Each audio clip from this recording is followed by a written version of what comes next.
Fala aí, galera, beleza? Estou aqui de volta para mais uma aula de mecânica. Dentro da mecânica a gente estuda duas grandezas físicas chamadas quantidade de movimento e impulso, beleza? Essas duas grandezas, elas se relacionam, tá? E até então a gente não tinha estudado essas duas grandezas, tá? Só que essas duas grandezas, elas se relacionam com outras grandezas que a gente já estudou, tá? Essas duas grandezas, elas são muito utilizadas no dia a dia, no cotidiano, tá? Por nós mesmos, vocês já usaram, eu já usei, nós já usamos essas duas grandezas. De repente não para um cálculo qualquer, né? Um cálculo do nada, você está dentro de um carro, vou calcular a quantidade de movimento desse carro. Não é assim, né? Mas tem como a gente entender muita coisa a partir de agora com essas duas grandezas, quantidade de movimento e impulso, né? São duas grandezas separadas à parte, mas que vão se relacionar daqui a pouquinho, no final da aula, vocês vão ver que elas vão ter uma relação bem entrelaçada. Primeiro passo, quantidade de movimento. Vamos lá. Essa quantidade de movimento também pode ser chamada de momento linear. Isso mesmo, momento linear.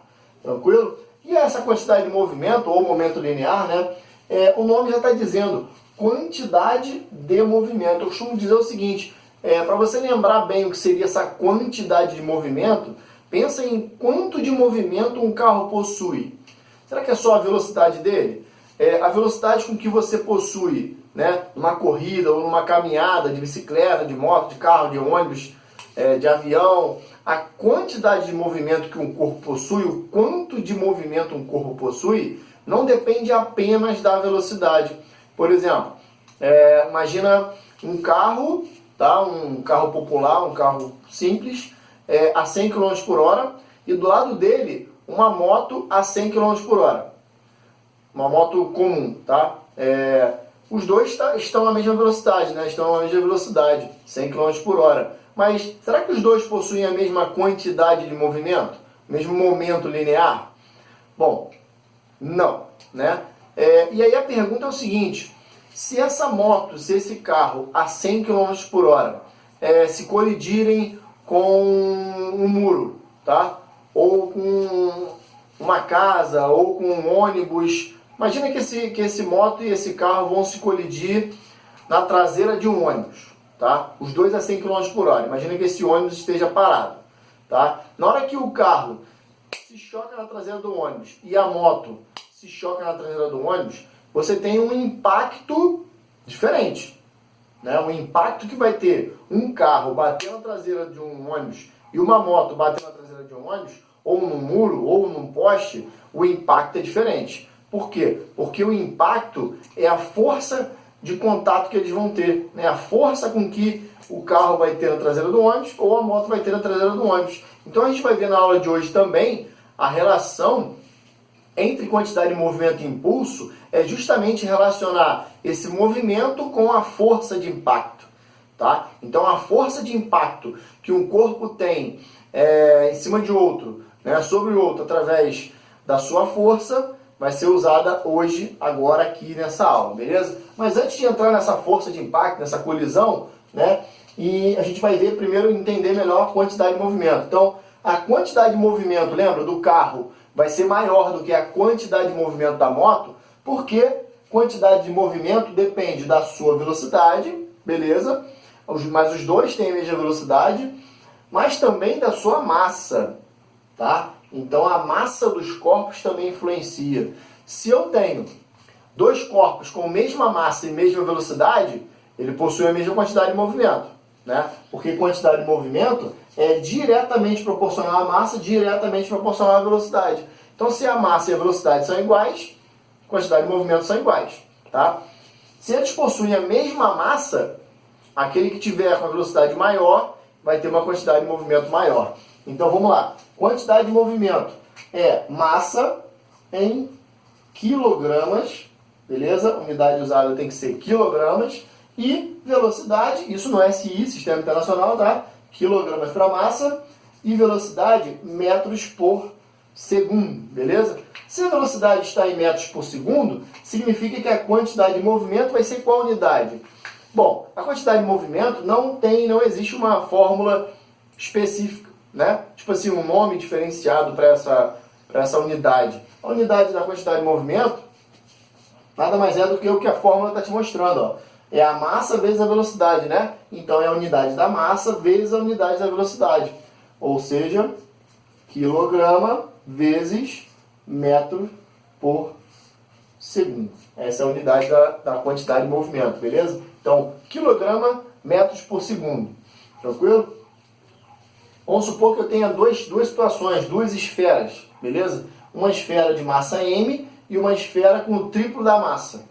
Se eu tenho uma esfera com o triplo da massa e as esferas se movem com a mesma velocidade, o que muda aqui é a massa, né? Então, se muda a massa, muda a quantidade de movimento, né? Então, lembra do carro e da moto. O carro tem maior quantidade de movimento, porque mesmo tendo a mesma velocidade, né, eles possuem massas diferentes. Então, se a massa é o triplo, a quantidade de movimento só pode ser o triplo.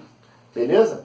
Essa setinha aqui em cima da letra, ó, lembra que setinha é essa? Essa setinha em cima da quantidade de movimento e da velocidade diz que a quantidade de movimento ou momento linear é uma grandeza vetorial, né? E como toda grandeza vetorial, que vem dos vetores, né? Eles possuem, assim como a quantidade de movimento, a velocidade, direção, sentido e o valor, né? Ela tem um módulo, que é o valor, quanto vale, né? 20, 50, 100, 200. Direção, horizontal ou vertical, e sentido, né? Direita, esquerda, para cima, para baixo, para frente, para trás. Tranquilo? Então, quantidade de movimento é uma grandeza vetorial, tá? Que estará sempre na mesma direção e mesmo sentido da velocidade, tá? Então, se a velocidade dessa esfera é horizontal para a direita, a quantidade de movimento vai ser horizontal para a direita, beleza? Se eu lanço esse pilô verticalmente para cima, ele tem uma massa e eu joguei ele com a velocidade, a quantidade de movimento vai ser verticalmente para cima, beleza? Ou seja, se ele cai para baixo, a quantidade de movimento vai ser verticalmente para baixo. Então, a quantidade de movimento e a velocidade são diretamente proporcionais e mesma direção e mesmo sentido. Tranquilo? Diretamente proporcional, diretamente proporcional. Velocidade e massa são inversamente proporcionais. Como assim? Se eu isolar o V aqui, por exemplo, passar o M dividido, você vai ter que V é igual à quantidade de movimento dividido pela massa. E aí nessa formulazinha você repara que velocidade e massa são inversamente proporcionais, né? Se eu tenho uma massa grande, eu tenho uma velocidade pequena, né? Se eu tenho um carro muito pesado, a velocidade que ele pode atingir vai ser menor do que um outro carro que tem uma massa menor. Então, massa menor, velocidade maior. Massa maior, velocidade menor. Inversamente proporcional. Tranquilo? Isso é a quantidade de movimento, beleza? É o quanto de movimento que um corpo possui. Agora, a parte do impulso, tá? O impulso é o seguinte: impulso é quando você impulsiona alguém ou alguma coisa, né? Quando você chuta uma bola, quando você saca, por exemplo, a bola no vôlei, quando você saca a bola com a raquete no ping-pong, no tênis, quando você empurra alguém, quando você dá uma tacada na sinuca, né, com um taco na bolinha, faz uma força. Então, uma força aplicada num corpo é o impulso. Então, se você tem força atuando num corpo, você tem impulso, né, sendo dado a esse corpo. E aí também, né, igual lá como quantidade de movimento, impulso também é uma grandeza vetorial, também é um vetor, assim como força, tá?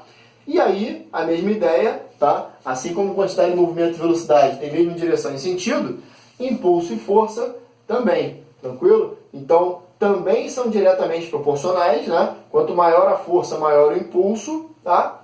E esse ΔT é o tempo de contato da força com o corpo, né? Então, se eu vou dar uma tacada na bolinha, por exemplo, para ela se mover, significa que o tempo que eu levei com o taco encostado na bolinha, ó, pum, e depois ela saiu, esse tempo de contato, tá, da força do taco, da raquete, do seu pé chutando uma bola, da sua mão, tá? O tempo que leva de contato é esse ΔT que a gente vai ter que ter, beleza? Então, se eu falar que eu chutei uma bola e o tempo de interação do meu pé com a bola foi de meio segundo, vai ser a força que eu fiz vezes esse meio segundo que vai dar o impulso. Tranquilo? Essa força a gente já sabe que a unidade é Newton, né? Lá de leis de Newton, Isaac Newton. Tranquilo? N maiúsculo. O tempo no SI padrão é sempre segundos. Tranquilo? Tempo em segundos. E a unidade do impulso, assim como na quantidade de movimento, também não tem uma unidade específica, um nomezinho específico, né? Em homenagem a alguém e tal. Não. O impulso é uma grandeza que é força vezes tempo, então a unidade é a mesma ideia da quantidade de movimento. É a unidade da força vezes a unidade do tempo, ou seja, Newton vezes segundo. Tranquilo? Cuidado para não falar. Eu ouço muita gente falando o seguinte, Newton por segundo.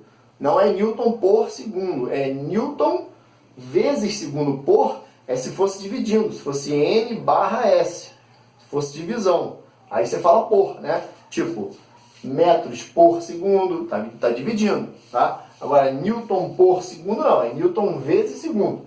E aí, para não precisar falar Newton vezes segundo, você fala Newton segundo, tá? NS, Newton segundo. Qual foi o impulso? 50 Newton segundo, tá? NS.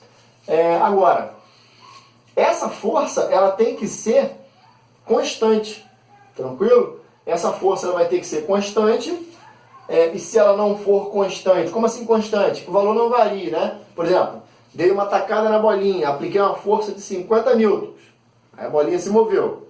Foi 50 newtons no ato do toque ali, tá? Do contato da força que eu fiz, do taco com a bolinha. Fiz uma força com o pé de 20 newtons, foi uma força só, valor constante. Agora, quando eu aplico uma força que varia, né? Tipo, eu começo fazendo força com 10, e quando eu solto o corpo, quando eu largo ele, eu estou fazendo 20, estou aplicando 20 newtons, aí variou de 10 para 20, ou de 0 para 20, ou de 0 para 10. Então, se a força está variando de 0 até algum valor, 20, até 50, até 100, né? Variou a força, você vai ter que fazer o esqueminha de área da figura, que nós já vimos em outras matérias, em outras partes da física. A física utiliza bastante esse lance de área da figura, tá? Só tem que saber determinar em que gráfico eu estou trabalhando com isso, tá? Então, o impulso, tá, causado no corpo vai ser numericamente igual à área da figura, tá? Se, por exemplo, for do 0 até um valor aqui qualquer, você vai fechar aqui e vai calcular essa áreazinha aqui, tá? Então, o impulso vai ser numericamente igual à área da figura se o seu gráfico for de força por tempo.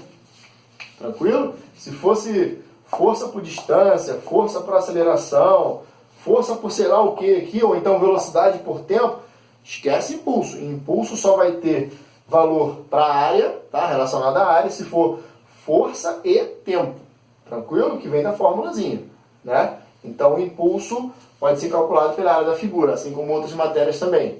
Tranquilo? Então, o impulso, ele é algo que é feito por grandezas que a gente já conhece, né? Então, aplicar um impulso em alguém, em algum corpo, é fazer uma força em um determinado tempo, tá? De contato, e a quantidade de movimento que um corpo possui, ou o momento linear, é a massa vezes a velocidade daquele corpo. Se o corpo estiver em repouso, parado, não vai ter quantidade de movimento. Tranquilo? Então, se estiver parado, a velocidade é zero. Zero vezes a massa, a quantidade de movimento dá zero.